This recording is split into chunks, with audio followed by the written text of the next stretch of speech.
Occasion ఏదైనా location ఎక్కడైనా తెలుగువారి వేడుక అంటే ఆలివ్ మిఠాయి ఉండాల్సిందే. ఆపరేషన్ సింధూర్ పేరుతో ఉగ్రమూకలను భారత్ హతం చేస్తోంది. మంగళవారం అర్ధరాత్రి తర్వాత జరిపిన దాడిలో సుమారు 100 మందికి పైగా ఉగ్రవాదులు చనిపోయినట్లుగా తెలుస్తోంది. ఉగ్రదాడులపై దాడుల నేపథ్యంలో పాక్ అలర్ట్ అయింది.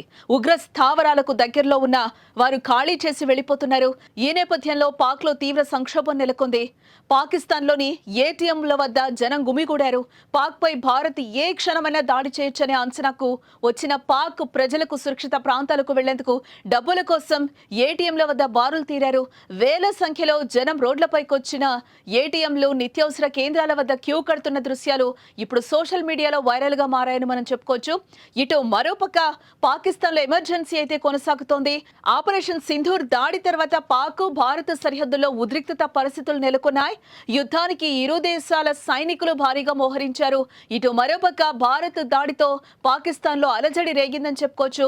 లాహోర్, సియాల్కోట్ ఎయిర్పోర్ట్లను కూడా మూసివేశారు. ఇస్లామాబాద్, రావల్పిండిలో మెడికల్ ఎమర్జెన్సీని కూడా ప్రకటించడం జరిగింది.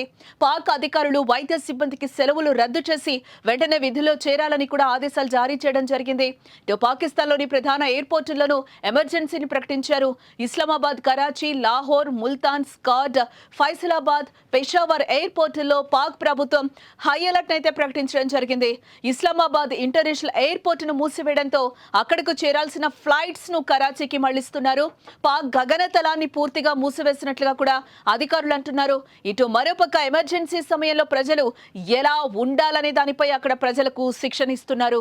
ఇటు మరోపక్క ఎమర్జెన్సీని ప్రకటించిన నేపథ్యంలో వైద్య అధికారులకు సెలవులు రద్దు చేసింది.